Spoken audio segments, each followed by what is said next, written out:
La viscosité. À quel point votre lubrifiant est-il fluide?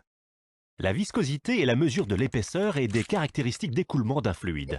Prenons la comparaison entre l'eau et le miel. L'eau a une viscosité très faible, tandis que le miel, qui est beaucoup plus épais et s'écoule plus lentement, a une viscosité élevée.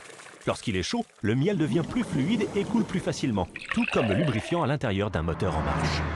C'est pour cette raison que les mécaniciens démarrent le moteur avant d'effectuer une vidange d'huile, car l'opération est alors plus rapide. Pour autant, n'essayez pas de remplacer votre huile moteur par du miel. Des numéros sont inscrits sur nos bidons, comme illustré, et ils indiquent la viscosité du lubrifiant. Prenons l'exemple d'une viscosité 5W30. La première partie de ce numéro nous indique la façon dont le lubrifiant va se comporter aux basses températures que nous pouvons connaître en hiver. Le W signifie d'ailleurs winter, hiver en anglais. Plus le nombre est faible, plus l'huile est fluide et plus vite elle circulera dans le moteur et protégera les pièces du moteur. Le second numéro indique l'épaisseur de l'huile à haute température et à sa température habituelle de fonctionnement, normalement entre 80 et 90 degrés Celsius. Plus le nombre est élevé et plus l'huile est épaisse.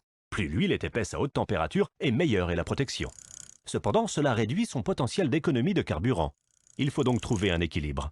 Les huiles de viscosité identiques ne sont pas toutes les mêmes et utiliser le mauvais type d'huile peut provoquer une usure prématurée et annuler la garantie constructeur. Tout dépend des spécifications dont nous parlerons dans la prochaine section.